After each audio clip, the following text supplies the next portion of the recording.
Mike, I want to ask you a couple of off-the-track questions here. I heard from some people, and I don't even know how much of this is true, how much of this isn't true, and you can state for the record which way it is. Were you like befriending some homeless dudes out in Florida or something? Oh my God! Did I hear this correctly? You were like giving these guys help along the way? And again, you can pass on this question if you would like. No. I mean, it's like you don't want to talk about, like, it's not like, there's a biblical principle. It says, Jesus says, don't let your left hand know, or don't let your left hand know what your right hand is doing. Don't let your right hand know what your left hand is doing. Oh, and okay. Essentially, he was talking to the prideful religious leaders at the time and telling them, hey, guys, it's not all about telling people how great you are. Don't, if you do a good thing, you don't need to just tell everyone. Yeah. And that being said, that's not my heart in this, but I will share. So yeah, there's been a couple instances. There's this one guy, Jeff, and he needed a place to stay.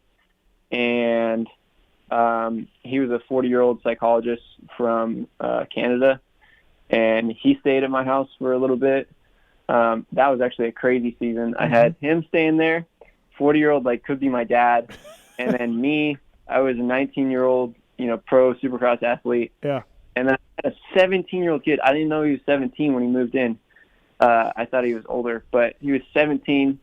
I call him high character Kel. And then we had a 26-year-old black dude from Massachusetts. He was like a pastor there, and he was like kind of just staying there for a little bit. But he was there for like yeah. I need to stop you real quick. Are you telling me you're moving homeless people into your house? No, it's not like that. Okay, that one. That's what I heard. Did you hear that too, Steve? That's what I picked up. That's kind of what I picked up too. Okay. If you want, there is one time where it was a little bit closer to that. Actually, I did do that. So, all right. So, I was at like a young adults group, like ministry deal at the church I was staying at, and this guy shows up, and his name is Gennaro, and so Gennaro is this black dude, and I'm just gonna tell it how it happened. So okay. So he's there, and we're having fun. We're just talking, and we talked about basketball and like playing 2K or something. And like I'm just like ultra extroverted. I'm trying to make him feel welcome, all this stuff. I hadn't seen him around and before. Anyway, so then he says that he doesn't really have a place to stay, and my apartment is literally walking distance from this church. I just like go through a hole in the fence, and that's where I've been staying. I got I have hardly anything in there, but that was where I was at. It was beginning of my time at Baker's, and so anyways, and I said, and I understood this guy to be a Christian, and one of the things that I take my faith seriously, and I want to be like Jesus, and Jesus is one to bring people in and call them family, even those who he may not know, and so like here I am, this guy's a Christian, as he says, and and sometimes I want to test my faith, like, am I really legit? Like, do I actually believe the Bible and like how Jesus lived? Do I actually follow him, or like is this just lip service and it's kind of like a thing I tack on? And so sometimes I'll kind of like go out of my way to like, I don't know, check myself. And, anyway, so, and I was like, hey, well, you say you don't have a place to stay. You can stay with me tonight if you want. And anyways, so then the night continues on, and I find out he's just got out of jail that day. Oh. And but I'm like, dude, I told you can stay. You can still stay. Like, yep. And then come to find out he's been in and out of jail 14 times. Oh. Michael, just keep going, but I want to talk to you when this is all done. But for me, I'm like, dude, like, I don't care. Like, you're a brother, you need help. Like, I'll help you out. Like, I'll give you a place to stay. And so anyways, Oh my gosh, this is like a super long story if we go into it, but I'll try not to. Well, we know he didn't kill you. Yeah, we know we're good there. Yeah. Yeah. So anyways, so then he's like, like I would, but like I can't, like he's like, oh really? He's like blown away that I would invite him in, like, right. He's like, oh no way, like really? You'd invite me in? Like, oh man, that's so nice. Da, da.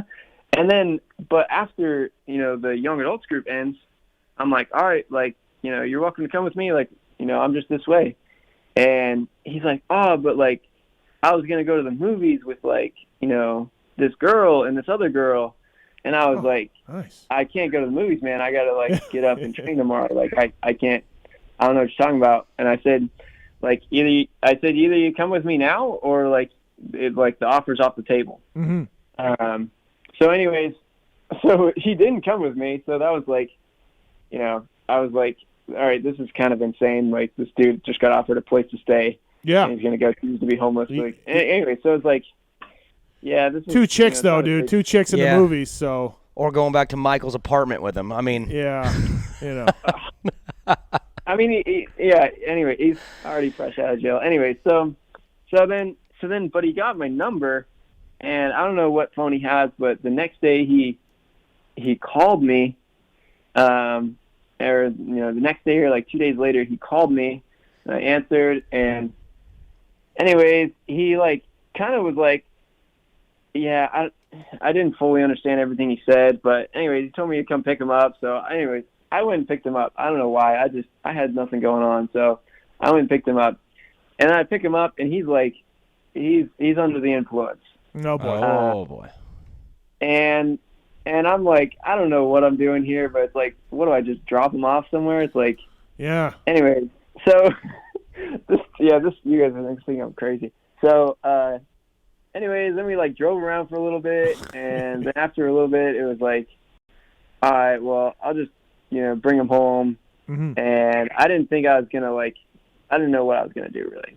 So anyways, I bring him home, and dude, I think I should he went to the guest room, or I led him to the guest room, whatever. And I think he just like laid down, went on his phone or whatever. But then he just passed out, fell asleep. Oh yeah. So now what do you do? Well, now I went to the store and got some groceries, and then I came back and I started cooking dinner. Uh-huh. And he woke up and we had dinner together. Nice. Yeah.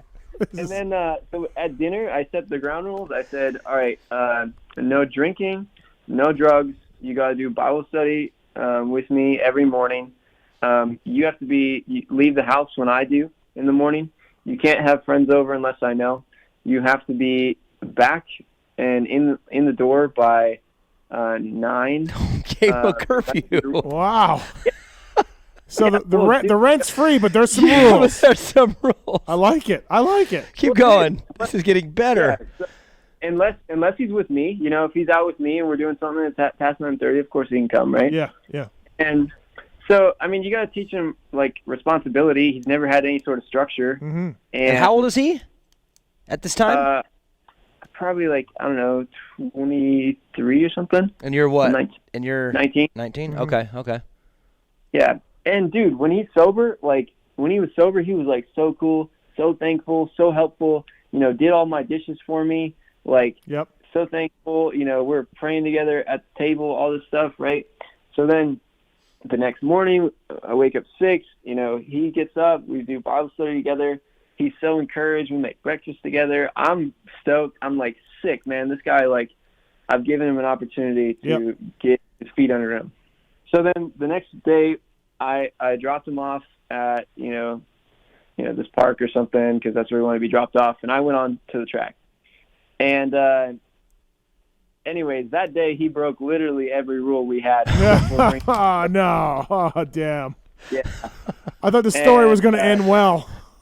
No, he broke every rule. And so essentially when he's in prison, or not prison, but when he's in jail, he's like the guy leading Bible studies and knows the word, can quote scriptures. Uh-huh. But then as soon as he gets out and gets some freedom, he's got no experience with having to control his own life. Yeah. And anyways, dude, the story continued. Yeah. I think a couple days later, he was back in jail. I visited him in jail like a month and a half later, and then he got out of jail. And then he was at his mom's house, and then we reconnected, and it's a whole saga. So, oh boy! Wow. Okay. yeah, I don't know where he's at now. Probably in jail, and that may be the best place for him. Right. Yeah, he needs a structure. Wow. Jeez. So that's a story, and I like it. the other guy, Jeff, that's another story for another time. But he, in a roundabout way, stole my car. You're fucking kidding me. Jesus, Michael. It was all fine. What about high character Kyle? What happened to him?